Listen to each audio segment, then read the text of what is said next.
Hello and welcome to my ranked list of all 20 Michelin Bib Gourmand 2025 restaurants in Chiang Mai, Thailand.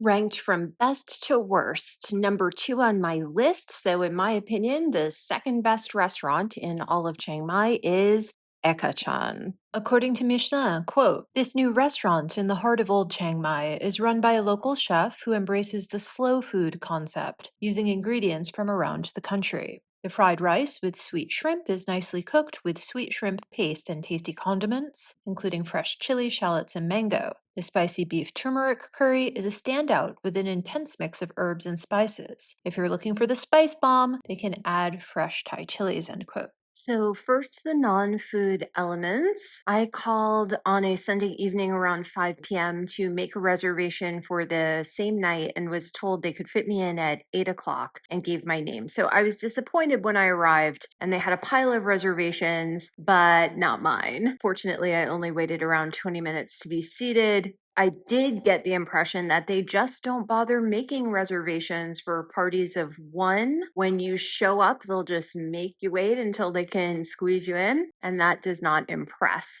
Like toning down spicy food without asking, refusing reservations for solo diners is an unfortunate norm in Thailand. The setting is kind of interesting. The restaurant is in the lower floor of the Chiang Mai Ancient House, also known as the Lana Ancient House, built in 1867. It's the oldest of the Charoen Pratet Road heritage houses. Of course, it has been altered extensively. This is a commercial renovation, not a historic restoration. I guess the bones are still there and it's still beautiful. The house used to belong to grandmother Mong Kam Swan, a Burmese logging contractor millionaire. Today it's owned by a subsidiary of Thai Charoen Corporation, TTC, whose profitable arm is Thai Bev, the producer of Chang beer. They originally promised to faithfully restore this ancient house and use it for cultural events,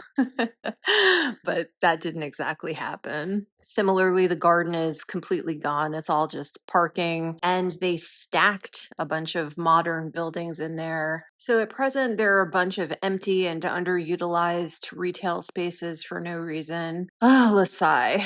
The tree overlooking the spirit house is still there. It's an Indian walnut said to be over 100 years old. The atmosphere here is casual, shorts and shirts is fine, service is quick and friendly. So here it is, the Kang Ra Wang. Exact English translation, curry with paranoia. It's that spicy. Apparently, rawang is a traditional food that everyone cooks in the north, something like a Sunday roast, where everybody kind of knows how to do it, but some people's are exponentially better than others.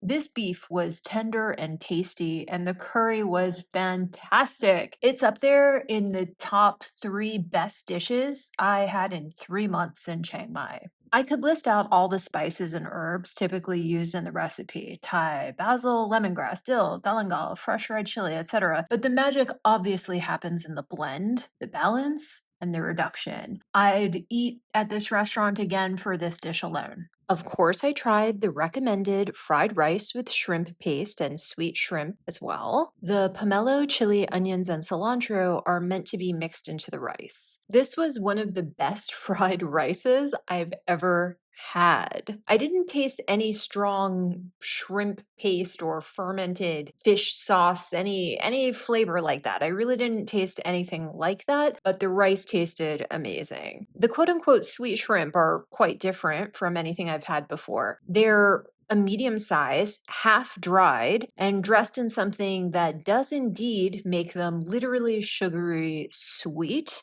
You eat the whole thing, shell on, head and tail. They're not exactly crunchy, maybe something between crunchy and chewy. Wouldn't seek out again, but definitely didn't mind. I always try to drink local with my meal as well. Obviously, wine pairings aren't a thing in Thailand. So I end up with all different stuff for this meal. I had a bunch of Chiang Mai beers. Apparently, Chiang Mai beer was founded by two Chiang Mai bros, rich kids who attended undergrad together in the US and got inspired at the 2010 Great American Beer Festival. It's no longer home brewed, it's made by Beer Savan in Laos, same company that produces Beer Lao, and distributed throughout Thailand.